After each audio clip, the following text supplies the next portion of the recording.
माननीय अनिल जी देशमुख जी, कृषी शास्त्रज्ञ चारुदत्त माई, आमचे सर्वांना आपणाला या ठिकाणी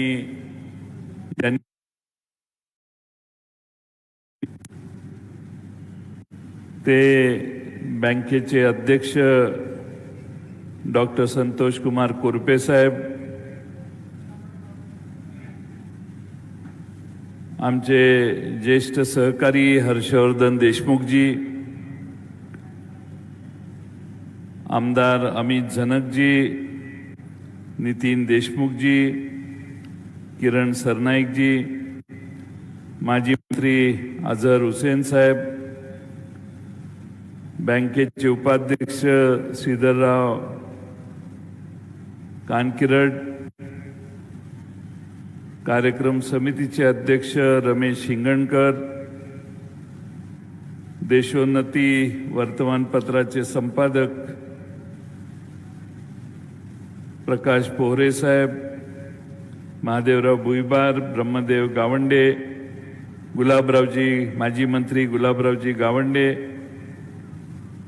डॉक्टर सुभाष कोरपेजी, डॉक्टर दशरथ भांडे, सर्वच व्यासपीठावरील विदर्भातून आलेले सर्व मान्यवर, आमचे वाशिमचे ठाकरे साहेब, सर्वच व्यासपीठावरील मान्यवर आणि बंधू भगिनींनो, स्वर्गीय अण्णासाहेब कोरपे यांच्या जन्मशताब्दी महोत्सवाचा समारोहाचा समारंभ आज सहकार महामेळाव्याने संपन्न होतोय।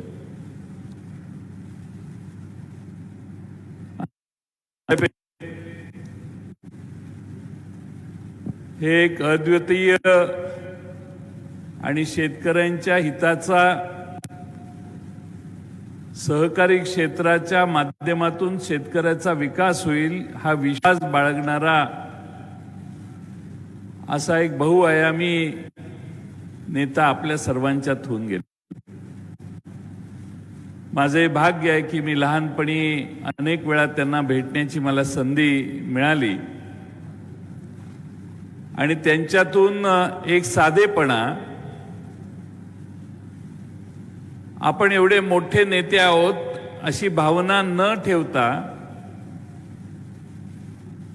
कायम सार्वजनिक जीवनात साधेपणाने वावरलेलं नेतृत्व म्हणून आम्ही सर्वजण अण्णासाहेब कोरपे साहेबांच्याकडे पाहायचो। आमच्या कारखान्याचे एक कार्यकारी संचालक होते जितकर साहेब म्हणून, त्यांची आणि अण्णासाहेब कोरपेंची फार जिव्हाळ्याची मैत्री होती आणि त्यामुळं अनेक वेळेला संतोष कुमार कोरपे यांच्या मातोश्री देखील अनेक वेळा आमच्याकडं आलेले आम्ही सगळ्यांनी पाहिलेले आणि म्हणून अनेक वर्षाच्या ऋणानुबंधातून अण्णासाहेब कोरपे यांना जवळून पाहण्याचा योग मला आला। या भागातल्या अनेक चांगल्या व्यवस्था निर्माण करताना त्यांनी पुढाकार घेतला। अकोला जिल्हा हा कापसासाठी प्रसिद्ध आहे, कॉटन सिटी म्हणून आपण याचा नावलौकिक निर्माण केला। देण्यासाठी अण्णासाहेबांनी अनेक मोर्चे आणि अनेक संघर्षाची पावलं उचलली।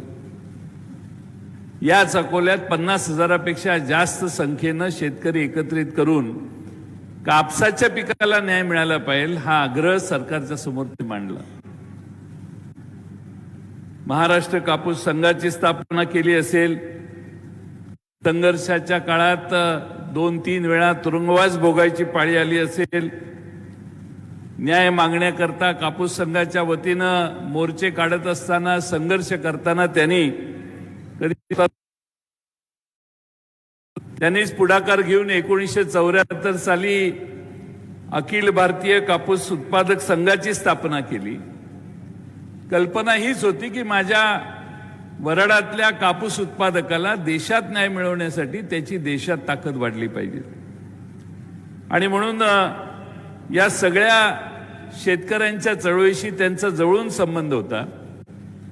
पवार साहेबांच्या आणि यशवंतराव चव्हाण साहेबांच्या नेतृत्वाखाली जळगाव ते नागपूर दिंडी निघाली, त्यातही ते हिरिरीने सहभागी झाले। जिथं जिथं शेतकऱ्याचा संबंध असेल तिथं तिथं त्यांनी पुढाकार घेतला। अकोला जिल्हा मध्यवर्ती बँकेची स्थापना या जिल्ह्यात त्यांच्या पुढाकाराने झाली आणि जवळपास 66 सालापासून 93 सालापर्यंत 27 वर्ष त्यांनी अकोला जिल्हा बँक अतिशय समर्थपणाने सांभाळली। अशा अनेक कामं त्यांची सांगता येतील की ज्यामुळं या सगळ्याच कामासाठी त्यांनी स्वतः वाहून घेण्याचं काम केलं। चळवळीला न्याय देण्यासाठी अनेक वेळेला त्यांनी संघर्ष केला। आज कापूस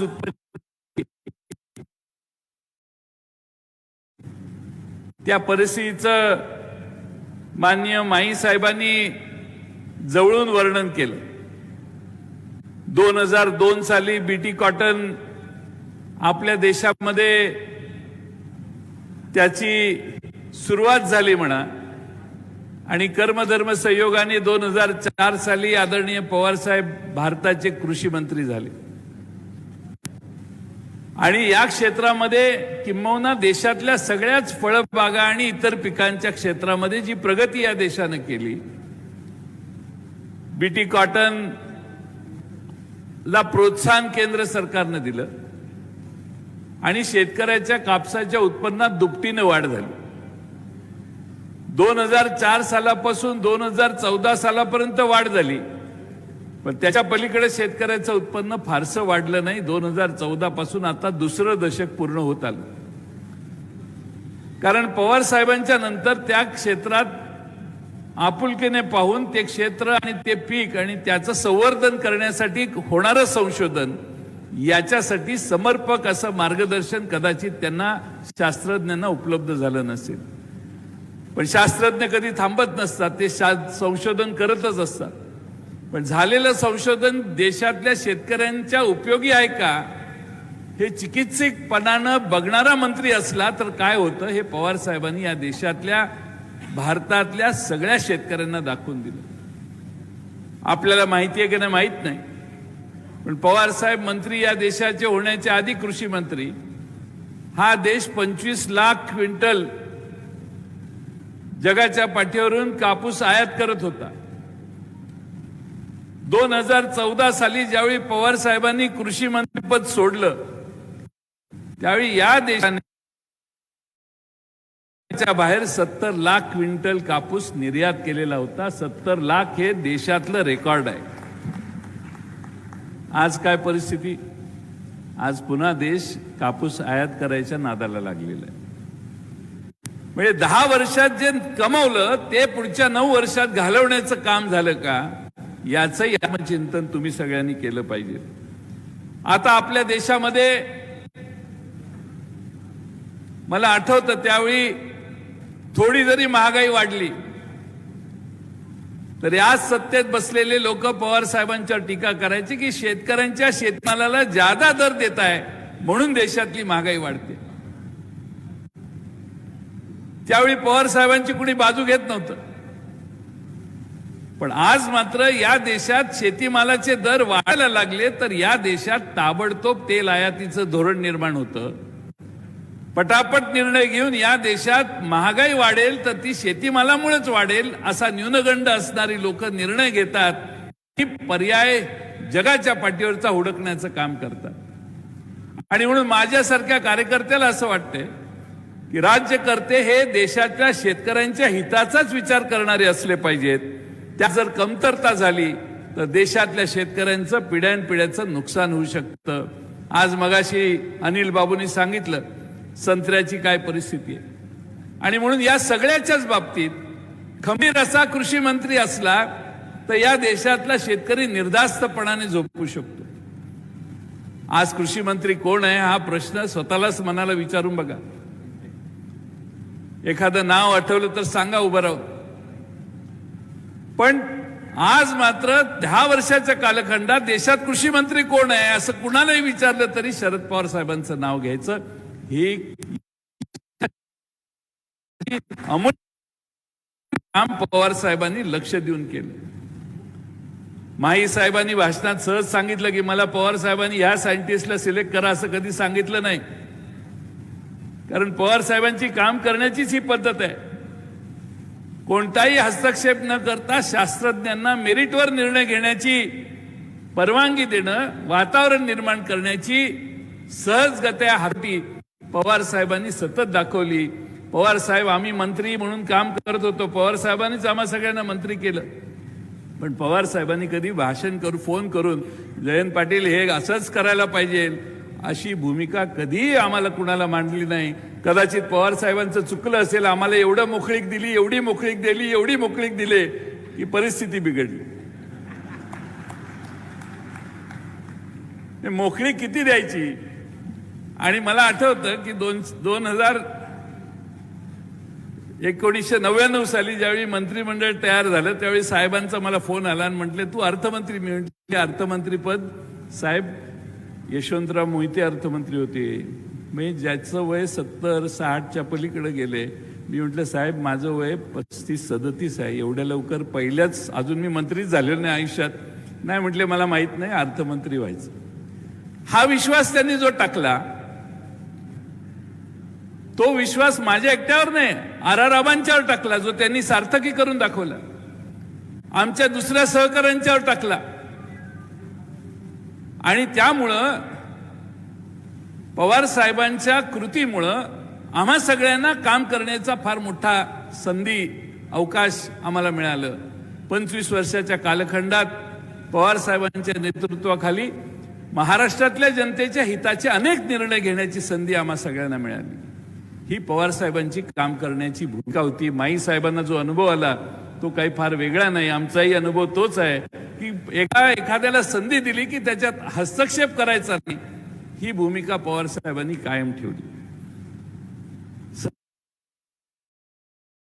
हा कार्यक्रम घेतलाय. संतोष कुमार कोरपेंना सगळ्यात काय प्राणप्रिय असेल तर ती जिल्हा बँक आहे असं माझं मत आहे. जग इकडचं तिकडं आलं तरी चालतं, पण संतोष कुमार कोरपे जिल्हा बँकेच्या हिताचाच विचार कायम करत आलेले आहेत. आणि म्हणून मला त्यांचं कौतुक करावं वाटतं की संतोष कुमारजींनी आपली निढळ अढळ निष्ठा कुठेही ढळून दिली नाही. सहकारी क्षेत्राच्या पासून कुठेही विचलित होण्याचं काम त्यांनी केलं नाही. आणि म्हणून संतोष कुमार कोरपे साहेबांचं, त्यांच्या सर्व संचालकांचं मी मनपूर्वक अभिनंदन करतो. आता एक ऑडिट प्रकार असतो. तुमच्या बँकेला अ वर्ग शेरा दिसतोय, काहीच अडचण नाही, सगळ्याच बँकांना अ वर्ग आहे. पण सीएजीने एखादं ऑडिट केलं, एखादा दोष सापडला त्यांना, तर आपण चिंता व्यक्त करायचो. आता काळ बदललेला आहे. सीएजीने एखादं ऑडिट केलं, एखादा भ्रष्टाचार काढला, तर त्या सीएजीचा ऑडिट करणाऱ्याला बदलण्याची प्रथा आता भारतात सुरू झालेली आहे. त्यामुळे तुम्ही काही चिंता करू नका. सहकारी क्षेत्रातल्या सगळ्यांनी काहीही वागलं तरी तुमचं ऑडिटर बदलून द्यायची व्यवस्था आम्ही राज्यकर्ते करू. तुम्ही काही चिंता करू नका, काही करा. या देशामध्ये आपल्यावर लक्ष ठेवण्यासाठी स्वतंत्र ऑडिटर असतो. आपल्या देशातल्या आणि राज्यातल्या राज्यकर्त्यांच्या सरकारच्या कामावर लक्ष ठेवण्यासाठी सीएजी असतं.